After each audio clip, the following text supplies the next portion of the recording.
बेटा आज हम लोगों को एक डिवाइस पढ़नी है जिसका नाम होता है साइक्लोट्रॉन।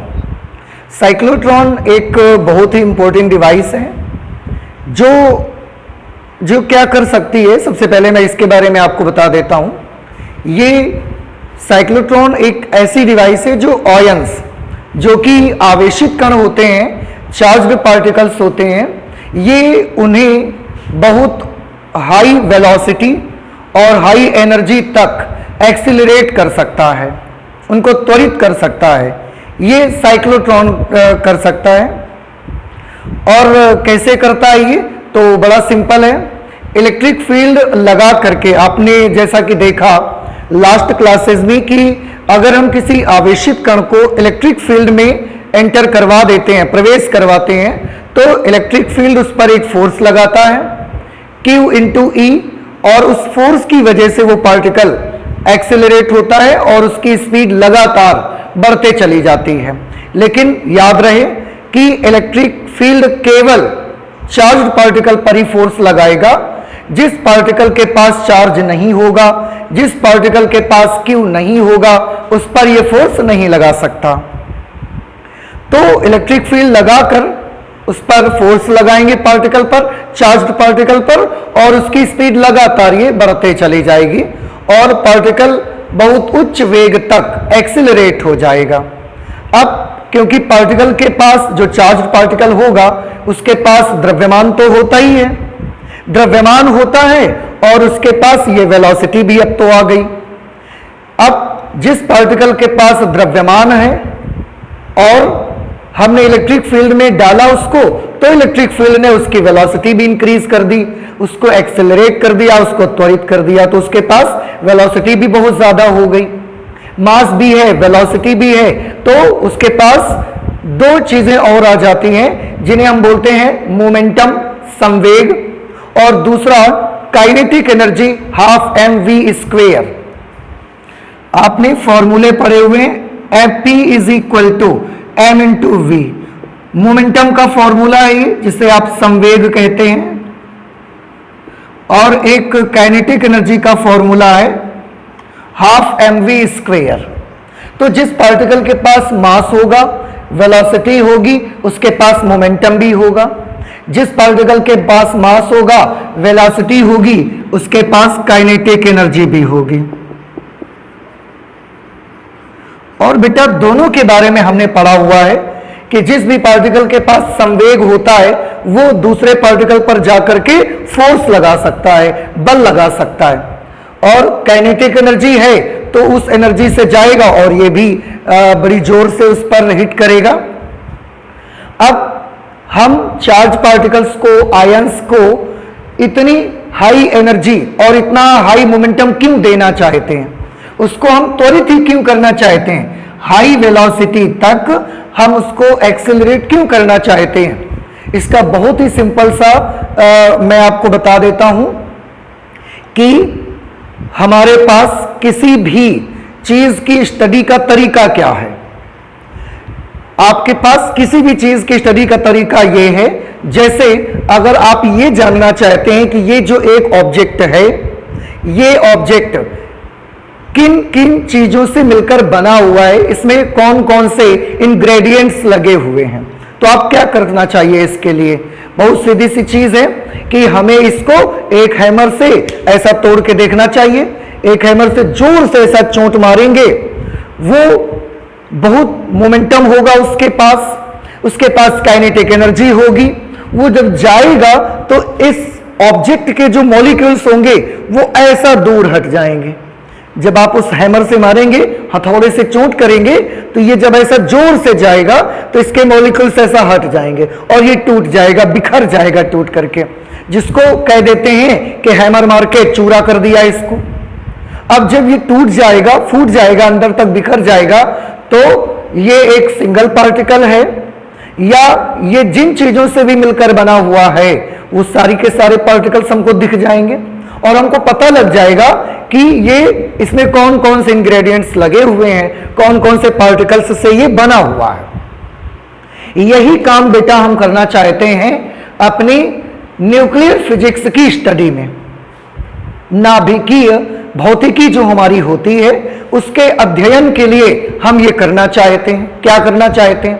बहुत सिंपल है। सबसे पहले हमने मटेरियल को जब तोड़ा, हमारे पास मटेरियल है, पदार्थ है, मटेरियल को हमने तोड़ा तो हमको पता चला कि वो छोटे छोटे पार्टिकल्स से मिलकर बना हुआ है और हमने उन छोटे छोटे पार्टिकल्स का नाम रखा अणु, मॉलिक्यूल्स जिनको कहते हैं।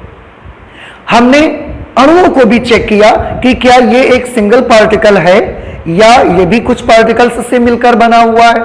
तो हमने मॉलिक्यूल्स को भी तोड़ के देखा। जब हमने मॉलिक्यूल्स को तोड़ के देखा तब हमको पता लगा, उससे पहले नहीं पता लगा। मॉलिक्यूल्स को हमने तोड़ के देखा तो हमको पता लगा कि मॉलिक्यूल्स सिंगल पार्टिकल्स नहीं है, वो भी कुछ दूसरे पार्टिकल्स से मिलकर बने हुए हैं, जैसे कि एटम्स से मिलकर बने हुए हैं मॉलिक्यूल्स।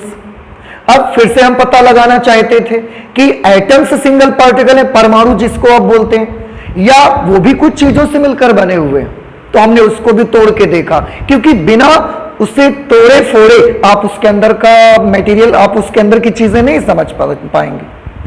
तो अगर आप किसी भी चीज की स्टडी करना चाहते हैं then you have to break that object.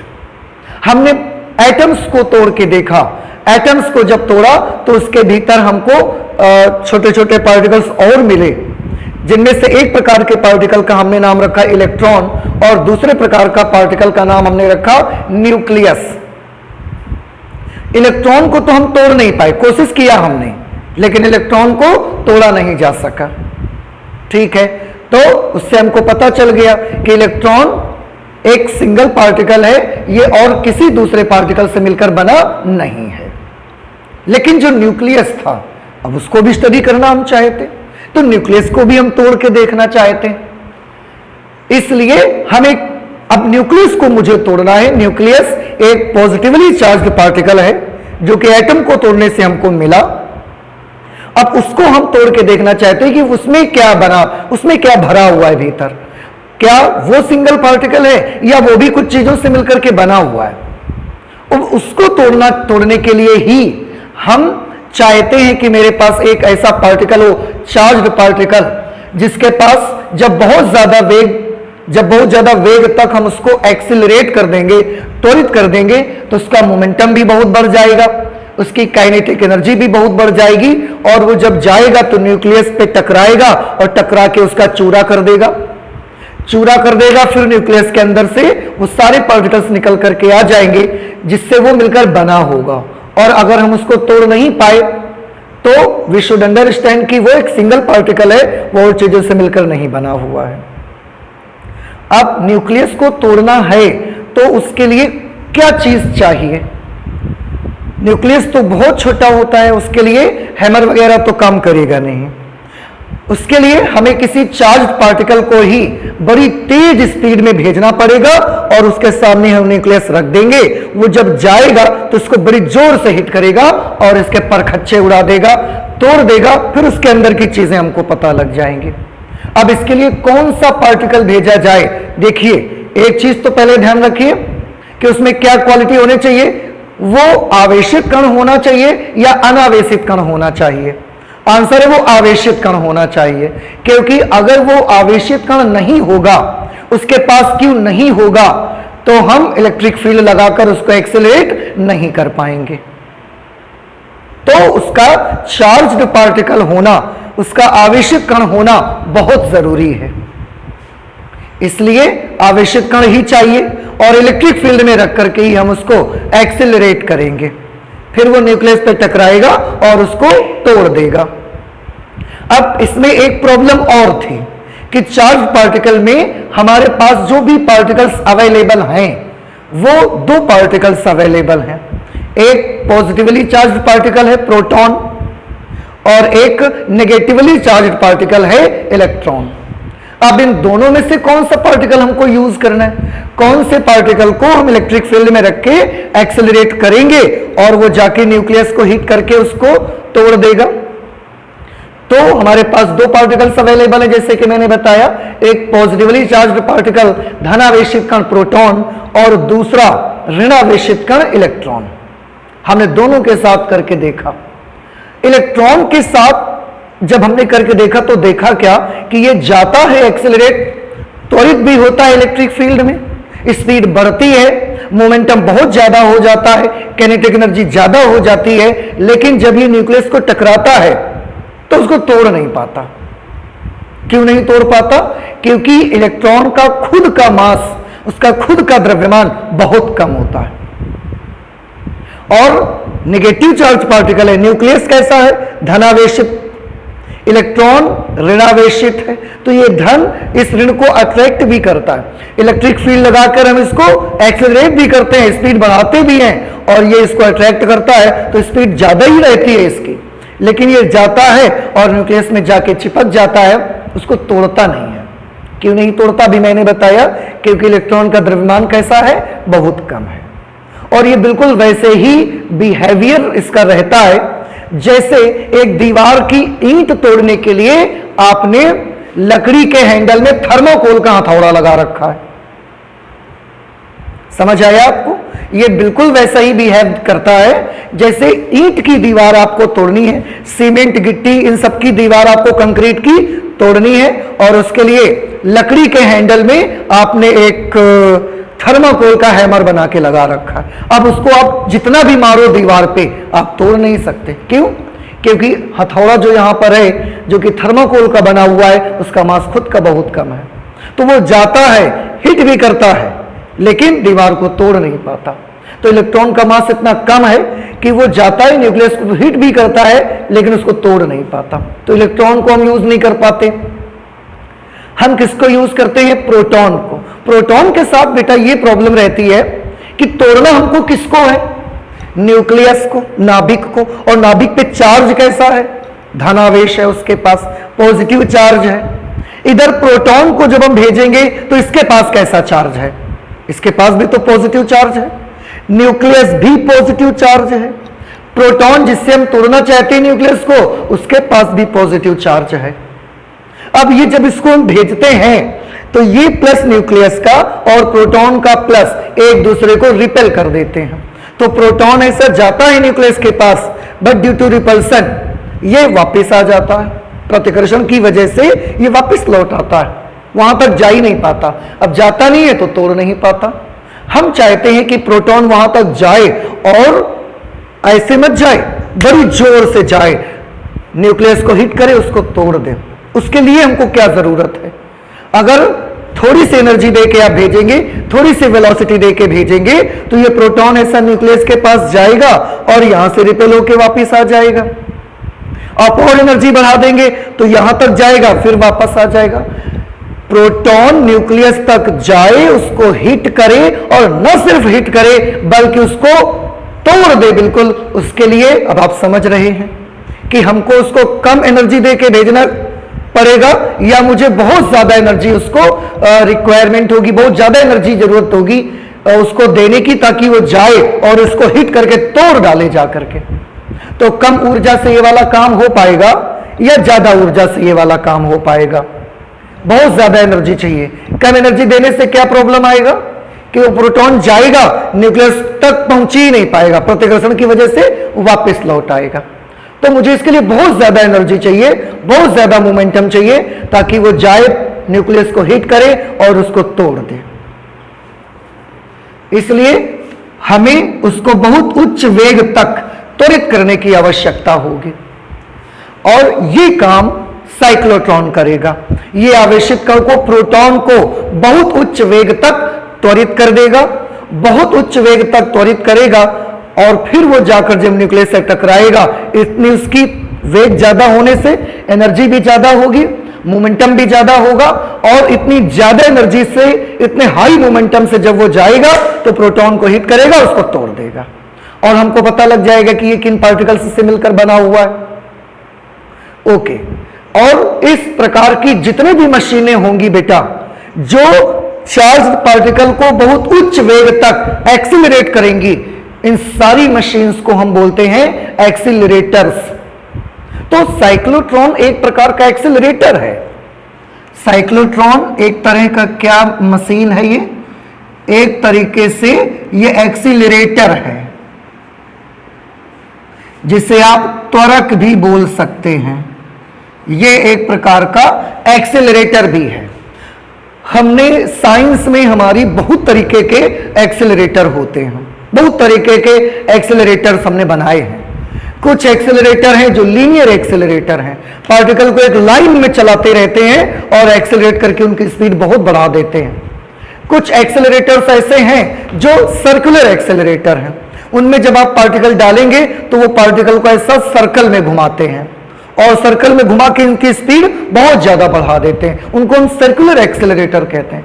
तो अब बहुत डिजाइन के एक्सेलरेटर बने हुए हैं, आपको ये सारे एक्सेलरेटर पढ़ने का मौका मिल सकता है अगर आप हायर क्लासेस की स्टडी लेते हैं तो। फिलहाल आज हमारे पास जो ये डिवाइस है cyclotron, this is also an accelerator and this is a small machine.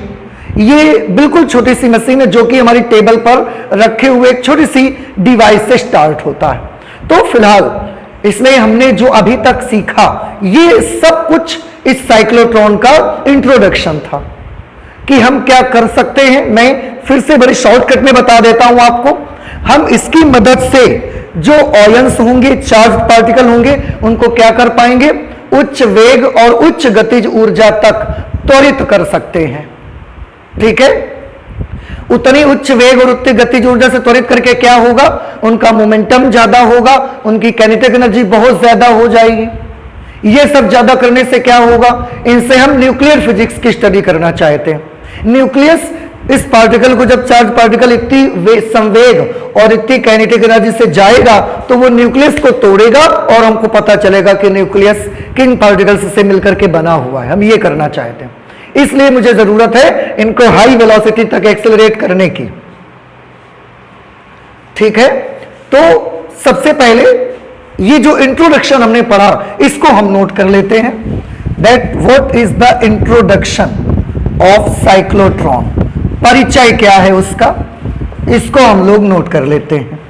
तो ये बेटा इसका इंट्रोडक्शन है कि साइक्लोट्रॉन एक ऐसी युक्ति है जो आवेशित कणों को, ध्यान रखिए कण का आवेशित होना बेहद जरूरी है, अति उच्च वेग तथा अति उच्च ऊर्जा, जब वेलोसिटी हाई होगी तो उसकी एनर्जी भी हाई होगी, अति उच्च वेग तथा अति उच्च ऊर्जा तक त्वरित कर देती है। ये एक ऐसी डिवाइस है। अब हम साइक्लोट्रॉन में ये पढ़ना चाहते हैं that what are the physics principles involve in it. Principles,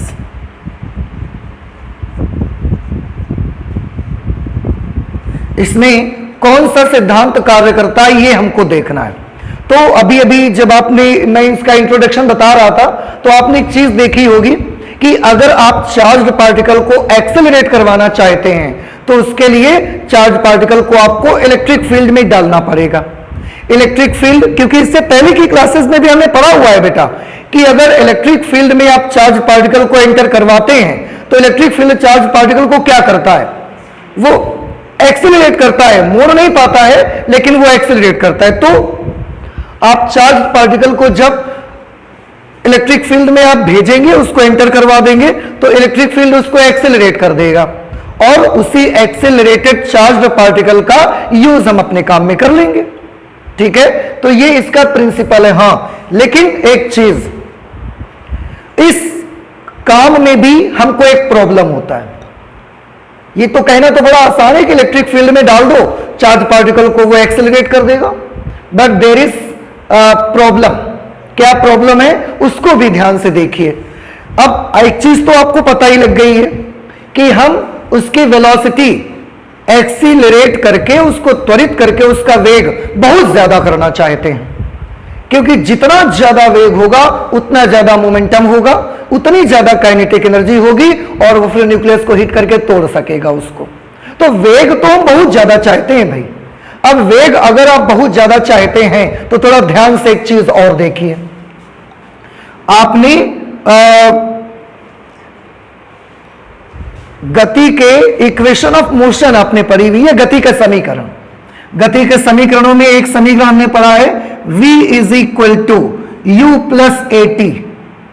एक इक्वेशन आपने पढ़ी हुई है v square is equal to u square plus 2as। ठीक है, आप चाहते क्या है पहले इस पर बात करिए। आप चाहते हैं, ये तो इनिशियल वेलोसिटी है, इनिशियल वेलोसिटी कुछ भी हो, लेकिन हम चाहते हैं कि पार्टिकल को जब हम इलेक्ट्रिक फील्ड में एंटर करवाएं तो उसकी फाइनल वेलोसिटी खूब ज्यादा हो जाए। फाइनल वेलोसिटी बहुत ज्यादा हो जानी चाहिए। फाइनल वेलोसिटी ज्यादा होने से ही मोमेंटम भी ज्यादा होगा, उसकी काइनेटिक एनर्जी भी ज्यादा होगी। तो ये तो कुछ भी हो, मुझे इससे फर्क नहीं पड़ता, बट मैं चाहता हूं कि ये वेलोसिटी बहुत ज्यादा होनी चाहिए। अब फॉर्मूले पर फॉर्मूले लिखे हुए आप यहां से देख लीजिए कि v की वैल्यू आप कैसे बढ़ा सकते हैं। थोड़ा ध्यान से देखिएगा। पार्टिकल जितनी ज्यादा समय तक एक्सिलरेट होगा, समझ रहे ना, जितने ज्यादा समय तक एक्सेलरेट होगा उसकी वेलोसिटी उतनी ज्यादा बढ़ जाएगी। इस फॉर्मूले से हमको यह पता चल रहा है कि जितनी ज्यादा देर तक, टाइम का मतलब क्या है, समय, तो जितने ज्यादा टाइम तक, ज्यादा टाइम तक एक्सेलरेट करेंगे तो इसकी वैल्यू ज्यादा होगी, एक्सेलरेट होगा तो वेलोसिटी ज्यादा बढ़ जाएगी। तो जितनी ज्यादा देर तक एक्सेलरेट करेंगे वेलोसिटी उतनी ज्यादा बढ़ जाएगी। और इसको देख के भी हमको एक बात पता चलती है कि जितनी ज्यादा दूर तक एक्सेलरेट करेंगे, एस क्या चीज है, डिस्टेंस, डिस्प्लेसमेंट, तो जितनी ज्यादा दूर तक एक्सेलरेट करेंगे उतनी ज्यादा वेलोसिटी उसकी वजह से भी बढ़ेगी। तो हम वेलोसिटी को बहुत ज्यादा इंक्रीज करना चाहते हैं और इसके लिए जरूरी क्या है कि पार्टिकल देर तक एक्सेलरेट हो और दूर तक एक्सेलरेट होता चला जाए। कुछ बात समझ में आ रही है आप लोगों को? नहीं समझ आया? देखिए, आप जब इसको इलेक्ट्रिक फील्ड में डालेंगे तब प्रारंभिक वेग तो कुछ भी हो, हम रख भी देंगे तो भी फोर्स लगा के उसको चलाना शुरू कर देगा वो, तो मुझे प्रारंभिक वेग से फर्क नहीं पड़ता, बट मैं चाहता हूं कि लास्ट में उसकी वेलोसिटी जब मुझे हिट करवाना हो न्यूक्लियस को, उस समय उसका वेग ज्यादा होना चाहिए। तो आप प्रारंभिक वेग ज्यादा चाहते हो या अंतिम वेग ज्यादा चाहते हो? आप अंतिम वेग ज्यादा चाहते हो ना, ठीक। अब अंतिम वेग देखो, यू से तो हमें मतलब नहीं है, आप अंतिम वेग ज्यादा चाहते हो, उसके लिए टाइम कैसा होना चाहिए, कम कि ज्यादा होना चाहिए? टाइम भी ज्यादा होना चाहिए, एक्सेलरेशन भी ज्यादा होना चाहिए। अच्छा, डिस्टेंस कैसी होनी चाहिए बताइए? ज्यादा, क्योंकि अगर आप डिस्टेंस कम करोगे तो वेलोसिटी भी तो कम हो जाएगी। तो हम ये चाहते हैं, हम तो वेलोसिटी बढ़ाना चाहते हैं, लेकिन उसके लिए जरूरी क्या है कि ज्यादा समय तक एक्सेलरेशन हो, ज्यादा डिस्टेंस तक एक्सेलरेशन हो। तो जितनी ज्यादा देर तक एक्सेलरेशन होगा वेलोसिटी उतनी ज्यादा होगी, जितनी ज्यादा दूर तक एक्सेलरेशन होगा वेलोसिटी उतनी ज्यादा हो जाएगी। हमको इस फॉर्मूले से पता चला। लेकिन अब हमारे पास एक प्रॉब्लम और भी है कि हम जो इलेक्ट्रिक फील्ड लगाते हैं, हमने एक इलेक्ट्रिक फील्ड लगाया, उसके लिए इलेक्ट्रिक फील्ड अप्लाई करने के लिए हम क्या करते हैं? बहुत सिंपल मेथड है, दो प्लेट्स आप लगाइए समांतर, एक पॉजिटिवली चार्ज्ड प्लेट होगी, एक नेगेटिवली चार्ज्ड प्लेट होगी, और जब आप इसको ऐसा लगा देंगे तो प्लस से माइनस की ओर इलेक्ट्रिक फील्ड आ जाएगा इस पे। अब चार्ज्ड पार्टिकल आप यहां रखोगे, ये इलेक्ट्रिक फील्ड उसको क्या करेगा? त्वरित करेगा, अपनी तरफ फोर्स लगाएगा और त्वरित करते करते यहां ले आएगा। अब चार्ज्ड पार्टिकल जब यहां से यहां जाएगा उसकी स्पीड कुछ हो जाएगी, कुछ तो यहां से यहां जाने में इलेक्ट्रिक फील्ड उसकी स्पीड बढ़ाएगा ना, कुछ स्पीड हो जाएगी। इसके बाद पार्टिकल इलेक्ट्रिक फील्ड से बाहर निकल गया, फिर स्पीड नहीं बढ़ रही इसकी। क्यों? क्योंकि अब तो वो इलेक्ट्रिक फील्ड से बाहर चला गया ना, और वैद्युत क्षेत्र से बाहर चला जाएगा तो वैद्युत क्षेत्र उस पर बल नहीं लगा पाएगा, बल नहीं लगा पाएगा तो उसका एक्सेलरेशन बढ़ना बंद हो गया, उसका स्पीड बढ़ना बंद हो जाएगी। तो जितनी स्पीड यहां से यहां तक होगी बस उतनी स्पीड रह जाएगी और स्पीड नहीं बढ़ेगी उसकी। तो हम क्या चाहते हैं कि इलेक्ट्रिक फील्ड जो कि अभी इतना बड़ा हमने लगाया है, ये हम इतना बड़ा लगा दें। लेकिन इतना बड़ा इलेक्ट्रिक फील्ड लगाने से हमको प्रॉब्लम ये होता है कि इलेक्ट्रिक फील्ड वीक हो जाता है। समझ रहे हैं आप? जो वैद्युत क्षेत्र है वो कमजोर हो जाता है, दुर्बल हो जाता है वैद्युत क्षेत्र। क्यों? आप इसका भी एक फॉर्मूला पढ़ा हुआ है आपने, E is equal to dV upon dr, आपने फॉर्मूला पढ़ा है। dV क्या है? दोनों प्लेटों के बीच का विभवांतर। dr क्या चीज है? दोनों प्लेट्स के बीच की दूरी। आप प्लेट्स के बीच की दूरी ज्यादा कर देंगे अगर, तो इलेक्ट्रिक फील्ड कैसा हो जाएगा? आप देखें इस फॉर्मूले से, प्लेट्स के बीच की डिस्टेंस अगर आप इंक्रीज कर देंगे, बढ़ा देंगे, तो वैद्युत क्षेत्र का क्या होगा बताइए? वीक हो जाएगा ना, वैद्युत क्षेत्र तो कमजोर हो जाएगा। तो हम प्लेट्स के बीच की डिस्टेंस भी नहीं बढ़ा सकते हैं। फिर से मैं आपको याद दिला दूं कि मैं स्पीड बढ़ाने के लिए जितनी ज्यादा देर तक एक्सेलरेशन होगा, जितनी ज्यादा दूर तक एक्सेलरेशन होगा, स्पीड उतनी ही ज्यादा बढ़ेगी उसकी। और इसके लिए हमने एक इलेक्ट्रिक फील्ड लगाया, ये इलेक्ट्रिक फील्ड यहां पर लगाया, पार्टिकल छोड़ा, उसने एक्सेलरेट किया पार्टिकल को यहां तक, उसकी स्पीड कुछ हो गई, इसके बाद इलेक्ट्रिक फील्ड से बाहर निकल गया, स्पीड बढ़ना बंद हो जाएगी, क्योंकि इलेक्ट्रिक फील्ड बस इतना ही सा था।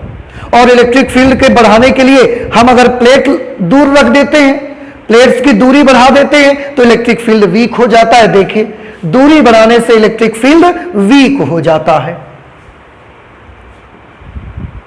तो हम इलेक्ट्रिक फील्ड देर तक भी चाहते हैं, उन ऊपर वाले फॉर्मूलों से देर तक भी चाहते हैं कि पार्टिकल इलेक्ट्रिक फील्ड के अंदर देर तक रहे, पार्टिकल इलेक्ट्रिक फील्ड के अंदर दूर तक चले, तभी तो स्पीड बढ़ेगी। लेकिन दूर तक रखने का इलेक्ट्रिक फील्ड का प्रॉब्लम क्या है कि प्लेट्स दूर कर दोगे तो इलेक्ट्रिक फील्ड वीक हो जाएगा। छोटे इलेक्ट्रिक फील्ड में क्या है, दोनों को अलग अलग फर्क समझिए। छोटे इलेक्ट्रिक फील्ड में होता क्या है कि पार्टिकल रखोगे, एक्सेलरेट तो खूब होगा, क्योंकि इलेक्ट्रिक फील्ड कैसा होगा, स्ट्रॉन्ग इलेक्ट्रिक फील्ड होगा, तो एक्सेलरेट तो खूब होगा, लेकिन बड़ी जल्दी इलेक्ट्रिक फील्ड खत्म हो जाएगा। छोटे इलेक्ट्रिक फील्ड की यह प्रॉब्लम है, एक्सेलरेट तो करेगा वो, लेकिन बड़ी जल्दी खत्म हो जाएगा। बड़े इलेक्ट्रिक फील्ड की प्रॉब्लम यह है कि ये देर तक पार्टिकल को एक्सेलरेट करेगा, दूर तक पार्टिकल को एक्सेलरेट करेगा, लेकिन एक्सेलरेट कम करेगा। क्यों? क्योंकि ये वीक होगा। नहीं समझ में बात आ रही है? अच्छा, तो हम इलेक्ट्रिक फील्ड दूर तक भी चाहते हैं और इलेक्ट्रिक फील्ड स्ट्रॉन्ग भी चाहते हैं, दोनों एक साथ नहीं हो सकते। समझ आ रही है बात अब आपको कि हम इलेक्ट्रिक फील्ड को दूर तक भी चाहते हैं और इलेक्ट्रिक फील्ड स्ट्रॉन्ग भी चाहते हैं।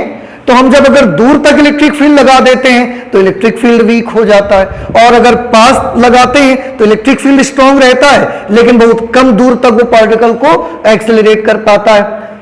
तो इलेक्ट्रिक फील्ड दूर तक भी चाहते हैं, इलेक्ट्रिक फील्ड स्ट्रॉन्ग भी चाहते हैं, दोनों काम एक साथ नहीं हो पा रहे हैं हमारे।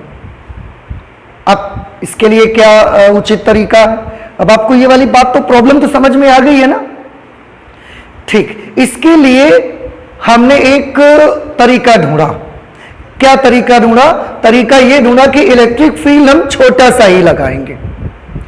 छोटा सा लगाएंगे तो वो कैसा रहेगा? स्ट्रॉन्ग रहेगा। अब इलेक्ट्रिक फील्ड हम छोटा सा ही लगाएंगे तो स्ट्रॉन्ग रहेगा। उसमें पार्टिकल को, कोई भी पार्टिकल होगा उसको हम ऐसा चलाएंगे।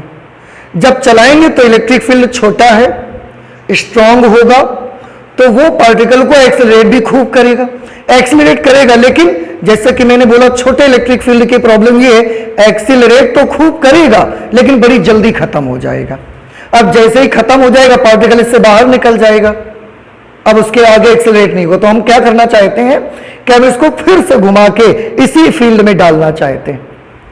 इतना छोटा इलेक्ट्रिक फील्ड है, पार्टिकल को इसमें रखा, इलेक्ट्रिक फील्ड ने पार्टिकल को एक्सेलरेट किया, यहां जाके स्पीड बढ़ गई, अब बाहर निकल जाएगा तो एक्सेलरेट नहीं होगा, तो हम फिर से इसको मोड़ करके ऐसा डाल देंगे इस पे। ये मोड़ने का काम कैसे करेंगे हम?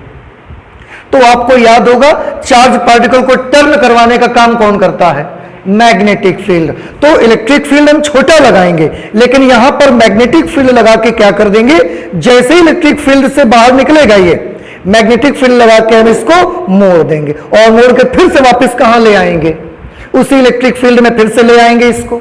इलेक्ट्रिक फील्ड फिर पार्टिकल को एक्सेलरेट करेगा, एक्सेलरेट करके जैसे ये बाहर जाने लगेगा मैग्नेटिक फील्ड अप्लाई कर देके इसको फिर से मोड़ देंगे हम, मोड़ के फिर इस इलेक्ट्रिक फील्ड के अंदर ही ले आएंगे। इलेक्ट्रिक फील्ड फिर उसको एक्सेलरेट कर देगा, एक्सेलरेट करके जैसे ही बाहर जाने लगेगा फिर से मोड़ के हम इसके भीतर ले आएंगे। तो मैग्नेटिक फील्ड लगाकर बार बार हम चार्ज पार्टिकल को मोड़ कर उसके अंदर ला देंगे, और इस तरीके से पार्टिकल ऐसे चक्कर लगाते जाएगा और हर चक्कर में एक्सेलरेट होता जाएगा। अगर एक चक्कर में वो एक्सेलरेट होकर उसकी वेलोसिटी इंक्रीज होती है 2 मीटर पर सेकेंड, एक चक्कर में त्वरित होकर उसकी स्पीड बढ़ती है 2 मीटर पर सेकेंड, तो हमने वहां पर उसके चक्कर लगवा दिए 1000 चक्कर लगवा दिए, तो स्पीड कितनी बढ़ जाएगी उसकी? 2000 मीटर पर सेकेंड स्पीड उसकी हो जाएगी। इस तरह से हम उसकी स्पीड को बढ़ा सकेंगे। तो क्या क्या यूज करना पड़ेगा? मुझे इलेक्ट्रिक फील्ड भी चाहिए ताकि हम पार्टिकल को क्या करवा सकें? एक्सेलरेट करवा सकें। मुझे मैग्नेटिक फील्ड भी चाहिए, क्यों? ताकि हम पार्टिकल को मोड़कर उसको टर्न करके फिर से वापस इलेक्ट्रिक फील्ड में ला सकें। मुझे दोनों फील्ड चाहिए और तभी हमारा काम हो पाएगा। तो ये प्रिंसिपल्स हम यूज करते हैं। और फिर से प्रिंसिपल में चलने से पहले मैं एक बार आपको शॉर्टकट में सारी चीज रिवाइज करा देता हूं। शुरू ये करते हैं कि हम चाहते क्या हैं। हम चाहते हैं कि चार्ज पार्टिकल की स्पीड बहुत ज्यादा बढ़ जाए। बहुत ज्यादा बढ़ाने के लिए आप क्या करना पड़ेगा? हम चाहते हैं कि ज्यादा देर तक एक्सेलरेशन होता रहे और ज्यादा दूर तक एक्सेलरेशन होता रहे, तो स्पीड ज्यादा बढ़ेगी। ज्यादा देर तक एक्सेलरेशन, ज्यादा दूर तक एक्सेलरेशन चाहते हैं तो उसके लिए इलेक्ट्रिक फील्ड आपको बड़ा लगाना पड़ेगा। बड़े इलेक्ट्रिक फील्ड की प्रॉब्लम क्या है? इलेक्ट्रिक फील्ड में प्लेट्स के बीच की डिस्टेंस जितनी ज्यादा रखोगे इलेक्ट्रिक फील्ड उतना ही वीक हो जाएगा। तो बड़े इलेक्ट्रिक फील्ड की प्रॉब्लम यह है कि यह देर तक एक्सेलरेशन करेगा, दूर तक एक्सेलरेशन करेगा, लेकिन एक्सेलरेशन कम करेगा। क्यों? इलेक्ट्रिक फील्ड वीक होगा। छोटे इलेक्ट्रिक फील्ड में हमको फायदा क्या है कि ये एक्सेलरेट तो बहुत ज्यादा करेगा लेकिन बड़ी जल्दी खत्म हो जाएगा, फिर उसके बाद एक्सेलरेशन नहीं होगा। ये हमारी प्रॉब्लम्स थी। उनको सॉल्व कैसे कर लिया हमने? सॉल्व ऐसे कर लिया कि इलेक्ट्रिक फील्ड हम छोटा ही यूज करेंगे। ये छोटे इलेक्ट्रिक फील्ड में चार्ज पार्टिकल को डालेंगे, एक्सेलरेट होगा और जब बाहर जाने लगेगा तो मोड़ के फिर उसको अंदर भेज देंगे, फिर एक्सेलरेट होगा, फिर जब बाहर जाने लगेगा तो फिर अंदर भेज देंगे। इस तरीके से हम उसको यूं ऐसे सर्कल में घुमाएंगे और हर चक्कर में वो एक्सेलरेट होता रहेगा। तो ये एक प्रकार का सर्कुलर एक्सेलरेटर है। मैं आपको बता दूं, ये सर्कुलर एक्सेलरेटर जिसके हम स्टडी कर रहे हैं वो एक सर्कुलर एक्सेलरेटर है। ठीक है, तो अब हम इसका प्रिंसिपल्स नोट कर लेते हैं कि इसमें कौन कौन से सिद्धांत हमने यूज किए हुए हैं। कि जब किसी आवेशित कण को किसी वैद्युत क्षेत्र में प्रवेश कराया जाता है इलेक्ट्रिक फील्ड में, तो वैद्युत क्षेत्र उसको त्वरित करके उसके वेग को बढ़ा देता है। पिछली क्लासेस में भी हमने पढ़ा है कि ऐसा कैसे करता है वो। तथा जब आवेशित कण को चुंबकीय क्षेत्र में प्रवेश कराया जाता है तो चुंबकीय क्षेत्र उसकी दिशा को परिवर्तित कर देता है। अभी हमने बताया भी वैद्युत क्षेत्र क्या करेगा? एक्सीलरेट करेगा और चुंबकीय क्षेत्र क्या करेगा? उसकी टर्न करा के पुनः वापस उसको फिर से इलेक्ट्रिक फील्ड में भेज दिया करेगा। ये हम प्रिंसिपल इसमें दोनों यूज करते हैं। इसके बाद हम इसमें देखना चाहते हैं, ये हमने नंबर 1 पे किया, नंबर 2 पे प्रिंसिपल, थर्ड नंबर हम डिस्क्रिप्शन एंड डायग्राम इसका देखना चाहते हैं।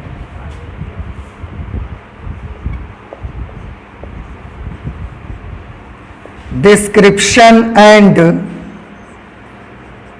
डायग्राम। डिस्क्रिप्शन एंड डायग्राम में हम डायग्राम्स भी बना के आपको दिखाएंगे और उनका डिस्क्रिप्शन भी हम इस पे लिखेंगे। डायग्राम का डिस्क्रिप्शन, वर्किंग इसके बाद हम लोग पढ़ेंगे। तो इसमें क्या होता है मैं आपको बताता हूं। ये एक बड़ी छोटी सी मशीन होती है बेटा, टेबल पे रखी हुई आपकी एक छोटी सी डिवाइस है। इसको आप ऐसे सोच सकते हो जैसे कि आपके घर में रोटी रखने का डब्बा होता है, स्टील का सर्कुलर बॉक्स होता है रोटी रखने का। ऐसा आपने देखा होगा। जैसे ये तो बुक है, ऐसे सर्कुलर बॉक्स इतना मोटा होता है, इतना मोटा सर्कुलर बॉक्स होता है स्टील वाला, देखा होगा आप सभी ने, आपके घरों में रहता है, जिसमें आप रोटी रखते हो ऐसा गोल गोल। उस डब्बे को हम ऐसा रख करके और बीच में से हमने उसको ऐसा काट दिया। इमेजिन करिए कि आपके घर का जो स्टील का रोटी रखने का डब्बा है, उसको हमने, खाली डब्बा है वो, और उसमें से बीच में से हमने उसको काट दिया। अब जब काट दिया तो वो कैसा हो जाएगा, वो ऐसा, इस तरीके के दो पार्ट उसमें हमको मिलेंगे, ऐसे गोल गोल डब्बा होगा ना, उसको आप जब काट देंगे तो बीच दो ऐसे पार्ट आपको मिलेंगे, वैसा ये दिखता है। मैं यहां पर उसका फिगर बनाता हूं, आप ध्यान से देखिए। ये आपको लगभग इस तरह का दिखेगा।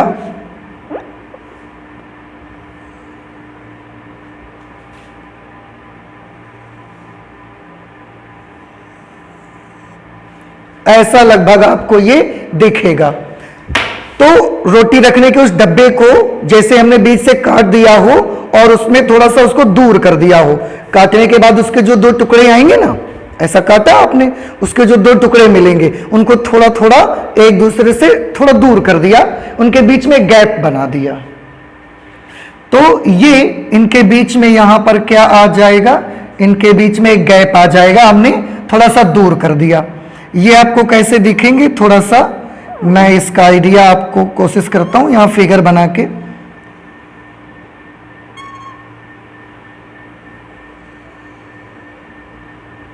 ये लगभग आपको इस तरीके का एक पार्ट दिखेगा।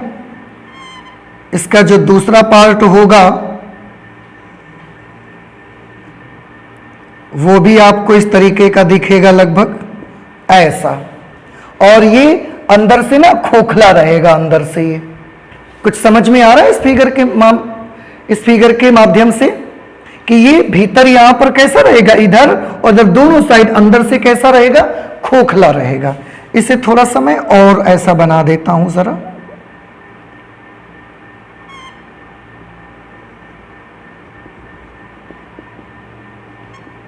इस तरह से ये आपको दिखेगा। तो आप समझ भी गए होंगे कि जैसे रोटी रखने का वो हमारा स्टील का डब्बा होता है, सर्कुलर बॉक्स, उसको हमने बीच में से काट दिया और काटने के बाद उसके जो दो टुकड़े रहे, थोड़ा सा हमने हल्का सा उनके बीच में गैप बना दिया।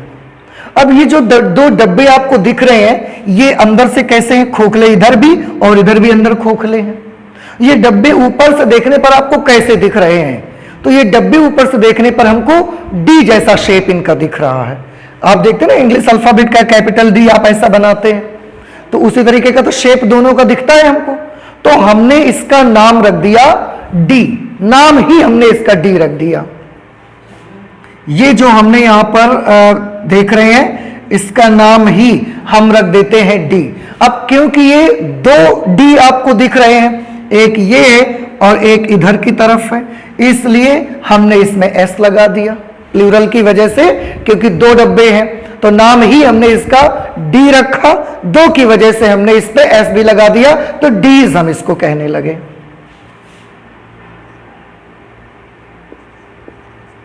ये इसका नाम ही हो गया। इतनी बात समझ में आ गई। अच्छा, इसके बाद ये जो गैप यहां पर बन जाएगा, इस गैप में क्योंकि हम चार्ज पार्टिकल को एक्सेलरेट करवाएंगे, आयन को एक्सेलरेट करवाएंगे, इसके लिए ये जो बीच में गैप बना हुआ है, इस गैप में हमें एक आयन का सोर्स रखना है। आयन का सोर्स चार्ज पार्टिकल का सोर्स। चार्ज पार्टिकल का सोर्स क्यों रखना है, क्योंकि बेटा चार्ज पार्टिकल पर ही तो इलेक्ट्रिक फील्ड फोर्स लगाएगा। अगर इलेक्ट्रिक फील्ड के अंदर कोई अनावेशित कण प्रवेश करेगा जिसके पास क्यू नहीं होगा, तो इलेक्ट्रिक फील्ड उस पर फोर्स नहीं लगा सकता। इलेक्ट्रिक फील्ड जिस पर फोर्स लगाएगा उसके पास क्यू होना ही चाहिए। तो हम चार्ज पार्टिकल का एक सोर्स रखेंगे जिससे चार्ज पार्टिकल निकलेंगे, और जैसे ही चार्ज पार्टिकल निकलेंगे इलेक्ट्रिक फील्ड उन पर फोर्स लगा के उनको बड़ी हाई स्पीड में एक्सीलरेट करवाना स्टार्ट कर देगा।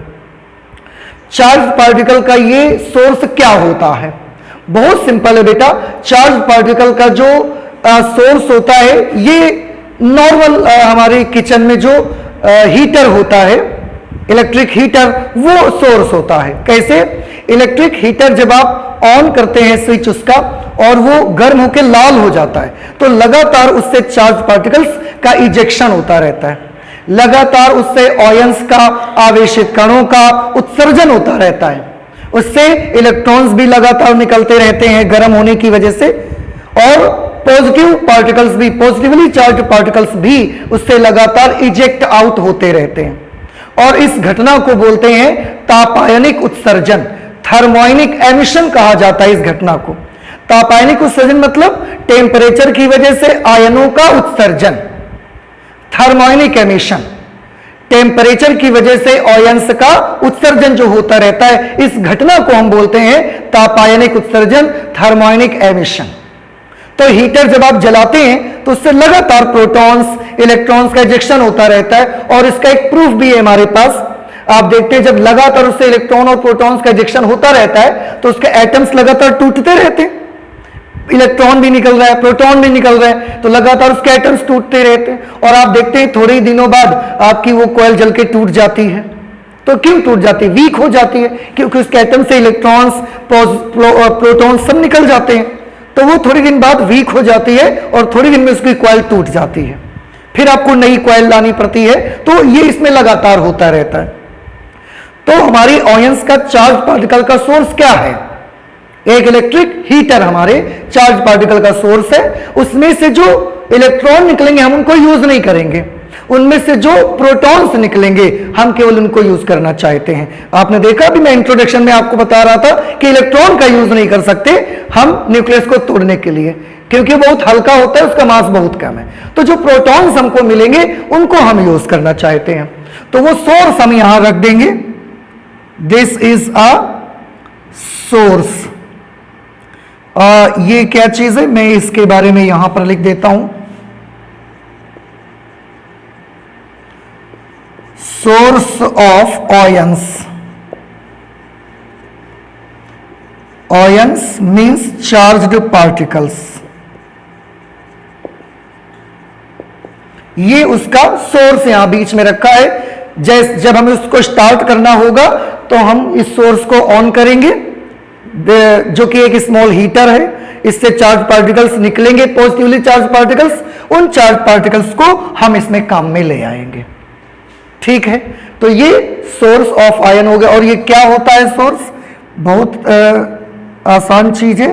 This is a small heater, कुछ और नहीं होता, छोटा सा एक हीटर हम इस पे लगा देते हैं।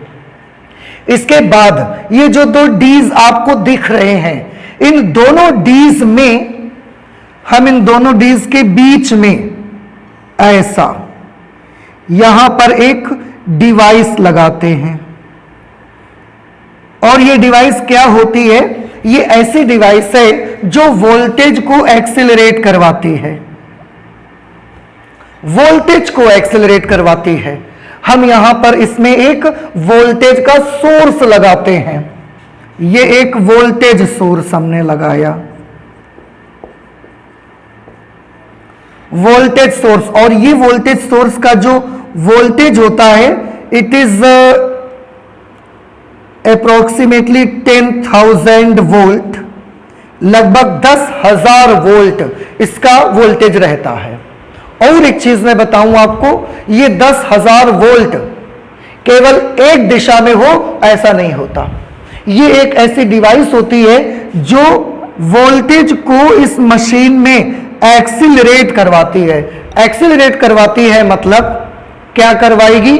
ये दोनों डीज के बीच में वैद्युत क्षेत्र को एक्सिलरेट करवाएगी। वोल्टेज सोर्स है, इलेक्ट्रिक फील्ड का सोर्स है। ये वोल्टेज लगभग 10,000 वोल्ट होता है और ये 10,000 वोल्ट एक डायरेक्शन पे हो ऐसा नहीं होता। ये 10,000 वोल्ट एक बार इस डायरेक्शन पे होगा, फिर एक बार इस डायरेक्शन पे होगा, फिर ऐसा, और इस तरीके से ये वोल्टेज सोर्स उस वोल्टेज को क्या करवाएगा? दोलन करवाएगा, उसको ऑसिलेट करवाता रहेगा। कैसे?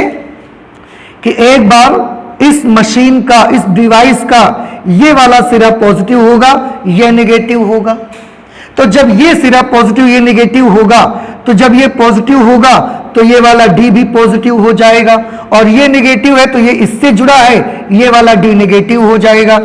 तब इलेक्ट्रिक फील्ड की डायरेक्शन ये वाली आ जाएगी।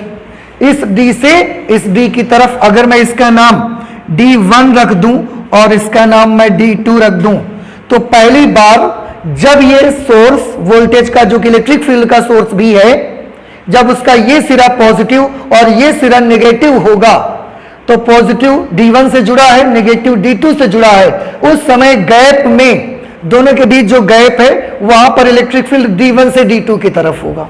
अगले ही क्षण यही डिवाइस का ये वाला सिरा नेगेटिव हो जाएगा और ये सिरा कैसा हो जाएगा, पॉजिटिव हो जाएगा। जब ये पॉजिटिव और ये नेगेटिव होगा तो D2 पॉजिटिव हो जाएगा, D1 नेगेटिव हो जाएगा और उस समय इलेक्ट्रिक फील्ड की डायरेक्शन अब ये आ जाएगी। और ये बड़ी जल्दी जल्दी होता रहता है, इतनी तेजी से ये वोल्टेज ऑसिलेट होता है। एक बार इस डायरेक्शन पे इलेक्ट्रिक फील्ड, फिर अगले ही क्षण इस डायरेक्शन पे, फिर अगले ही क्षण इस डायरेक्शन पे, फिर अगले ही क्षण इस डायरेक्शन पे। तो जो डी के बीच में गैप है वहां पर जो भी इलेक्ट्रिक फील्ड होता है वो हमेशा एक डायरेक्शन पे रहेगा, ऐसा नहीं होता।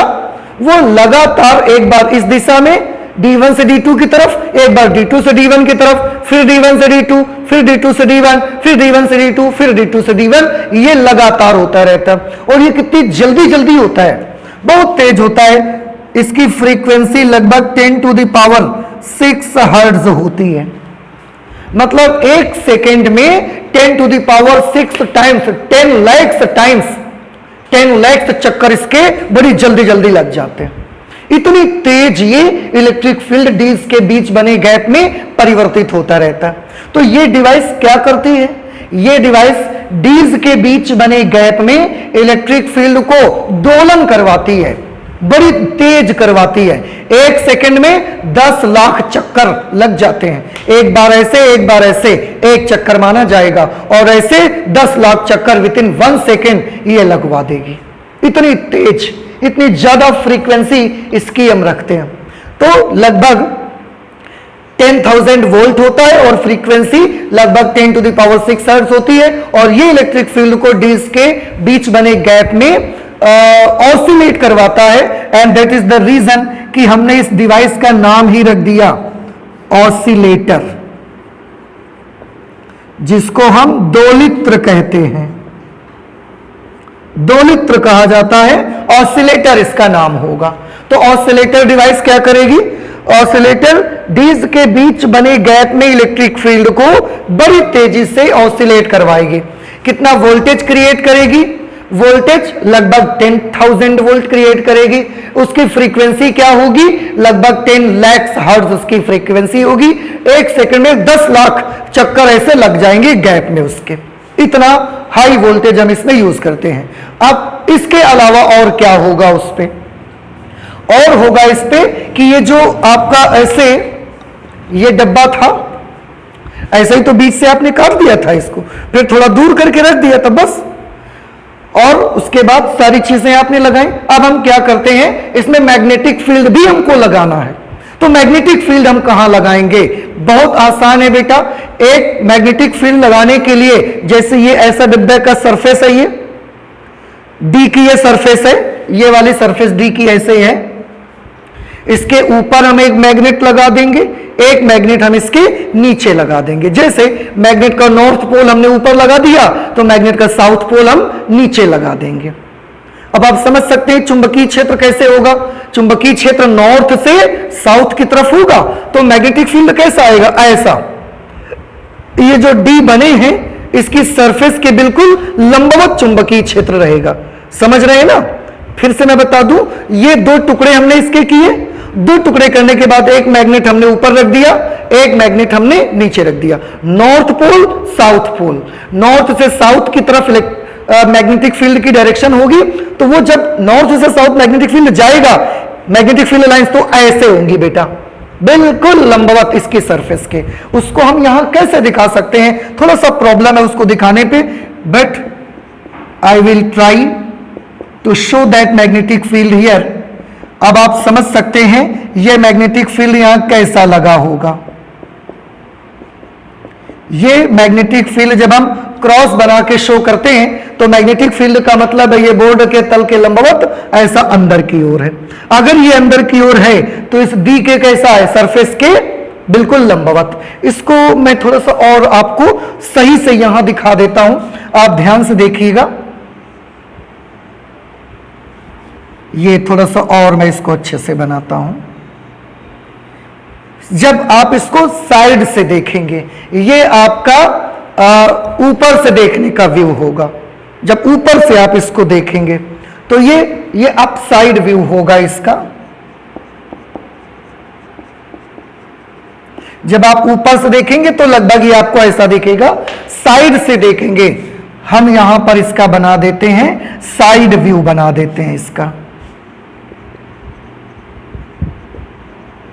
साइड व्यू से कैसा दिखेगा उसको देखिए। साइड व्यू से ये लगभग ऐसा दिखेगा।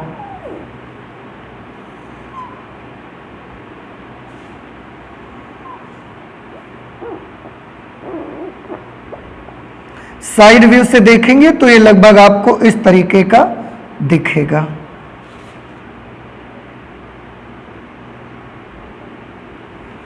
ऐसा दिखेगा साइड से जब आप इसको देखेंगे। कुछ आइडिया आ रहा है ना? बॉक्स ऐसे बने होंगे, अंदर से ये खोखले भी होंगे, ये सारा चीज।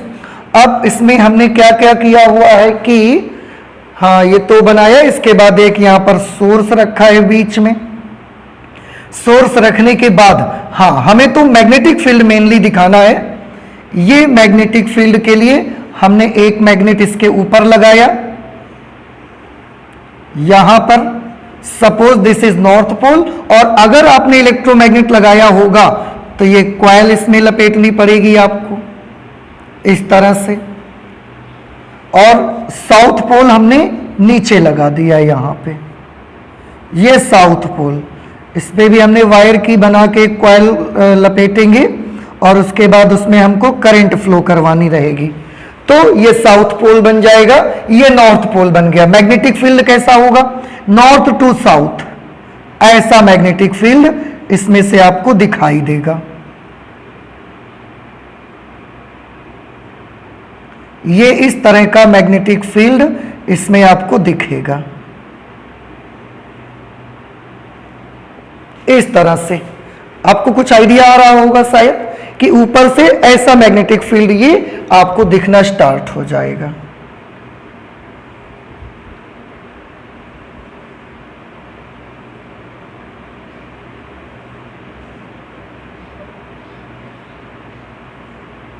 ये मैग्नेटिक फील्ड लाइंस हैं जो कि डीज की पूरी सरफेस पर ऐसा मैग्नेटिक फील्ड बनाएंगी। तो इस तरीके से आपको दिखेगा।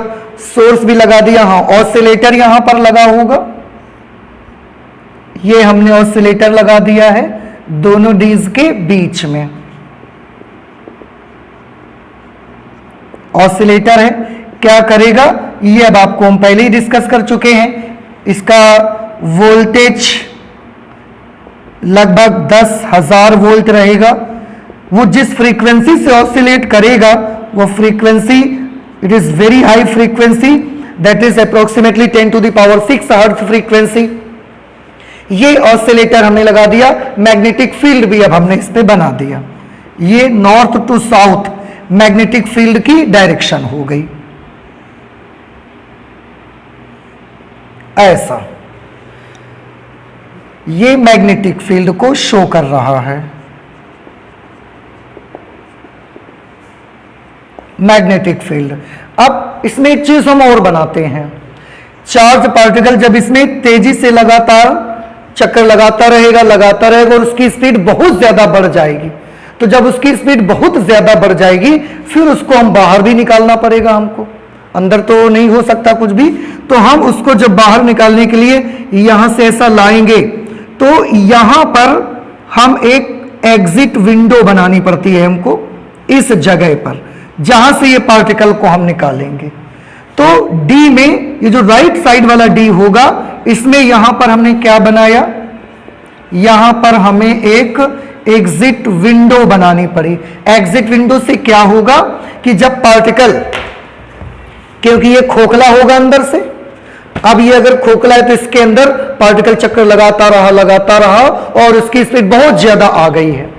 अब बहुत ज्यादा आ गई है स्पीड, तो उस पार्टिकल को हमको बाहर भी निकालना पड़ेगा, नहीं तो अगर अभी भी हम उसकी स्पीड बढ़ाते रहेंगे तो अब वो इसकी दीवारों से टकराना शुरू कर देगा, फिर उसकी स्पीड डिक्रीज हो जाएगी। हम ये नहीं चाहते, तो हम उसको बाहर निकालना चाहते हैं। तो यहां साइड में एक छोटा सा विंडो बना देते हैं और उसकी स्पीड जब बहुत ज्यादा बढ़ जाएगी तो उस विंडो से ही हम उसको क्या कर देंगे, बाहर निकाल लाएंगे।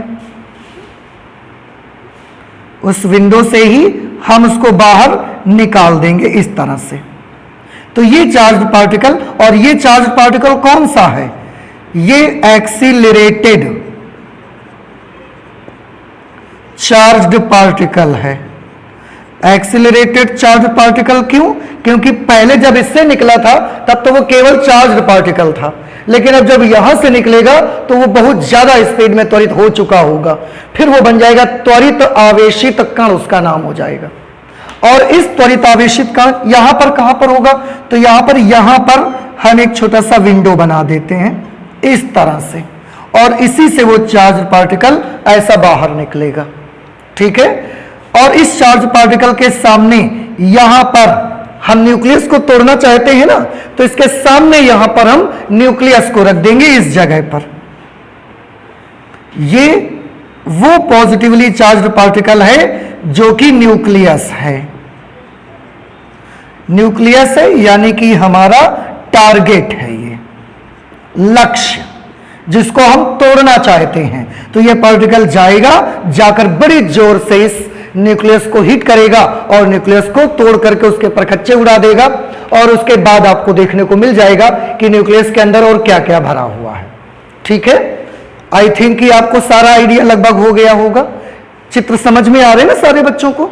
अच्छा, तो इसमें हमने क्या क्या पढ़ा, ये अपसाइड व्यू है, ऊपर से देखने पर आपको लगभग फिगर ऐसा दिखेगा, साइड से देखोगे तो ये फिगर ऐसा दिखेगा। यही डीज हैं, ये D1 है और ये D2 है। तो इसमें हमने क्या क्या स्टडी करी, इसमें हमको जो स्टडी करनी पड़ी, सबसे पहले तो हमें स्टडी करनी पड़ी डीज। कितने डीज हैं यहां पर, 2 डीज हैं। एंड बिटवीन डीज, एक क्या है डीज के बीच में, between dees there is a gap. ठीक है, नंबर 2 हमने कौन सी चीज पढ़ी है, सोर्स ऑफ आयन। आयन का सोर्स हमने देखा S, जिसका हमने नाम लिखा है। तीसरी हमने कौन सी चीज इसमें पढ़ी है, ऑसिलेटर, दोलित्र, जो लगातार इलेक्ट्रिक फील्ड को दोलन करवाएगा। इस ऑसिलेटर का वोल्टेज अप्रोक्सीमेटली 10,000 वोल्ट, फ्रीक्वेंसी लगभग 10⁶ हर्ट्ज। और हमने इसमें क्या देखा, हाँ एक चीज बेटा मैं और बता दूं आपको, ये जो पूरी डिवाइस है, इस पूरी डिवाइस को हम एक डब्बे के अंदर बंद कर देते हैं और उस बॉक्स में निर्वात उत्पन्न कर देते हैं। ध्यान रखिए, ये जो पूरी की पूरी डिवाइस है, इस पूरी डिवाइस को हम एक डब्बे के अंदर बंद कर देते हैं, और उस बॉक्स के अंदर हम क्या क्रिएट करवा देते हैं, वैक्यूम क्रिएट करवा देते हैं। उस बॉक्स के अंदर हम निर्वात उत्पन्न करा देते हैं, जिसकी वजह से बॉक्स के अंदर इस चार्ज पार्टिकल के अलावा कोई दूसरा पार्टिकल मत रहे, क्योंकि अगर दूसरे पार्टिकल्स रहेंगे, एयर पार्टिकल्स अगर रहेंगे, तो जब ये चार्ज पार्टिकल सब चलेगा तेजी से, तो वो एयर मॉलिक्यूल से टकरा जाएगा, वायु के कणों से टकरा जाएगा, और फिर वायु के कणों से टकराकर उसकी स्पीड क्या हो जाएगी, धीमी पड़ जाएगी। या अगर बहुत तेज टकराएगा तो उसके इलेक्ट्रॉन अलग कर देगा, उसको आयनित कर देगा, उसमें से भी चार्ज पार्टिकल निकलेंगे, और फिर बड़ी प्रॉब्लम हो जाएगी, हम चार्ज पार्टिकल को एक्सेलरेट नहीं कर पाएंगे। तो एक डब्बे के अंदर पूरी डिवाइस को हम बंद कर देते हैं और उसके भीतर क्या उत्पन्न करवा देते हैं, निर्वात। वैक्यूम पंप आते हैं, उनसे आप इसके अंदर की सारी वायु को, एयर को आप ले सकते हैं, बाहर निकाल सकते हैं, उससे इसके अंदर आप वैक्यूम क्रिएट कर सकते हैं। तो डीज हो गए, सोर्स ऑफ आयन हो गया, ऑसिलेटर हो गया। हाँ, मैग्नेटिक फील्ड, स्ट्रॉन्ग मैग्नेट्स भी लगाए हमने यहां पर, strong magnets, north pole and south pole, ये हमने पोल्स लगाए। एक चीज और है, आप ये सोच सकते हो कि टारगेट भी तो इसका पार्ट है, लेकिन मैं आपको बताऊं, टारगेट है यहां पर, उसमें रखकर हम न्यूक्लियस को तोड़ेंगे, but target is not the part of cyclotron. जब इससे बाहर निकल जाएंगे तब सामने टारगेट रखेंगे हम। तो साइक्लोट्रॉन का वो पार्ट नहीं होगा, टारगेट साइक्लोट्रॉन के बाहर रहेगा। तो जो टारगेट है that is not the part of cyclotron. Okay, तो इनका जिक्र करना है आपको अपने डिस्क्रिप्शन में और डायग्राम का डिस्क्रिप्शन हो जाएगा। तो चलिए हम इस डिस्क्रिप्शन को नोट कर लेते हैं। ओके, अब आई होप कि आपको ये सब समझ में आ गया होगा, कोई प्रॉब्लम नहीं होगी। ठीक है, ओके। देखिए बेटा, ये इसका डिस्क्रिप्शन डायग्राम अभी अभी हमने देखा, तो आई होप कि आपको समझ में आ गया है। और हम इसका डिस्क्रिप्शन लिख देते हैं। तो इसमें लिखा हमने कि इसमें अर्धवृत्ताकार डी आकार के धातु के दो सपाट पात्र D1 व D2 अत्यंत अल्प अंतराल पर होते हैं। अभी बताया भी हमने कि ये दोनों डी आकार की आकृतियां बनी होती हैं और एक दूसरे से बहुत छोटे से गैप में इनको रखा जाता है। ठीक है, अच्छा आगे ये जिन्हें डीज कहते हैं, अभी बताया हमने। डीज के बीच एक उच्च प्रत्यावर्ती विभव जिसका वोल्टेज लगभग 10,000 वोल्ट, फ्रीक्वेंसी 10⁶ हर्ट्ज लगाया जाता है। डीज को विद्युत रोधी बॉक्स में जिसके अंदर निर्वात होता है ढक दिया जाता है। विद्युत रोधी बॉक्स में जिसके अंदर निर्वात होता है ढक दिया जाता है। ये पूरा का पूरा बॉक्स हम ढक देते हैं इसको। मैग्नेट बाहर भी आप यूज कर सकते हैं, केवल डीज को ढक सकते हैं। मैग्नेट को नहीं ढकें तो कोई प्रॉब्लम नहीं है, केवल डीज में भी आप ये बॉक्स यूज कर सकते हैं। पूरे उपकरण को एक प्रबल विद्युत चुंबक के ध्रुवों के बीच रख दिया जाता है। आप ये जो पूरा का पूरा बॉक्स वैक्यूम बॉक्स बना हुआ है, आप वैक्यूम बॉक्स पूरे में ना बना करके केवल डीज में ही बना सकते हैं। इसमें केवल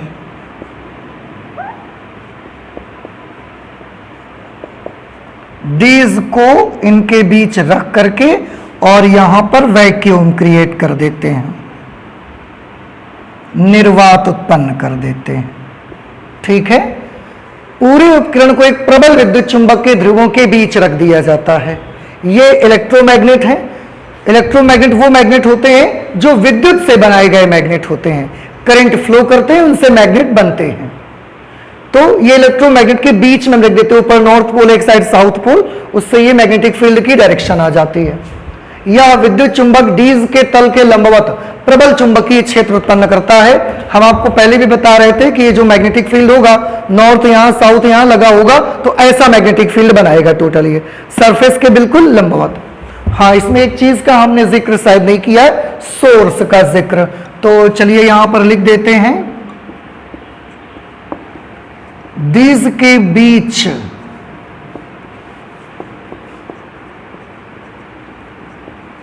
के रिक्त स्थान में, वो जो गैप बना है वहां पर रिक्त स्थान में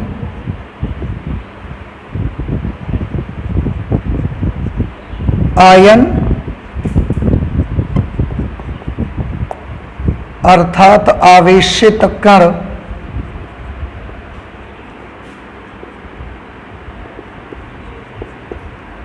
का एक स्रोत, और ये स्रोत क्या है? एक छोटा सा हीटर। आवेशित कण का एक स्रोत S रख दिया जाता है, जिससे निकलने वाले धन आवेश का हम प्रयोग करेंगे।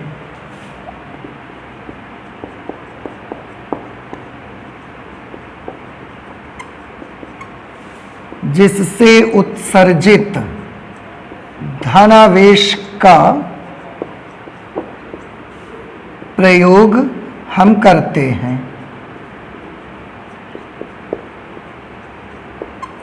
ठीक है, तो ये सोर्स का जिक्र भी यहां पर हो गया। तो ये इसका डिस्क्रिप्शन हो गया, डायग्राम भी बना लिया, डिस्क्रिप्शन भी बना लिया।